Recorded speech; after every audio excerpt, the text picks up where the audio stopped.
হয় আচলতে এইটো অপ্ৰত্যাশিতভাৱে হৈ গৈছে আচলতে আমাৰ দুটা কটেজ আপোনাৰ ইতিমধ্যে জ্বলি ধ্বংস হৈছে আৰু ওচৰত মানে আচলতে কি পথাৰ এতিয়া মানে কি জাবৰ মানে জ্বলোৱা ছিজন এইমতে জাবৰ জ্বলাই থাকোঁতে হয়তো ক'ৰবাত ফিং উঠি উৰি আহি পেলাই ইয়াতে পৰি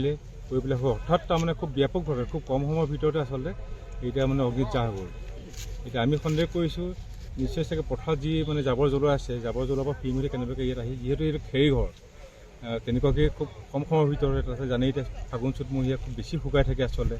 সেইটো কাৰণে আচলতে খুব অগ্নিত জাহ যাবলৈ খুব কম সময়তে আচলতে জাহটো গ'ল অগ্নি নিৰ্বাপকৰ উপযুক্ত সময়ত আহিছে আৰু অগ্নি নিৰ্বাপক খুব চেষ্টা কৰিছে যিহেতু চাওক এইটো খেৰৰ ঘৰ আৰু খুব কম সময়ৰ ভিতৰতে আছে অগ্নি জাহ গ'ল আচলতে আৰু হয়তো চাগে অগ্নি নিৰ্বাপক বাহিনী সময়মতে নোহোৱাহেঁতেন চাগে আৰু অলপ স্প্ৰেড হৈ গ'লহেঁতেন কিন্তু অগ্নি নিৰ্বাপক আহিলে আমি হয় ধন্যবাদ জনাইছোঁ তেখেতসকলক উপযুক্ত সময়ত আহি পেলাই তেখেতে তৎপৰতাই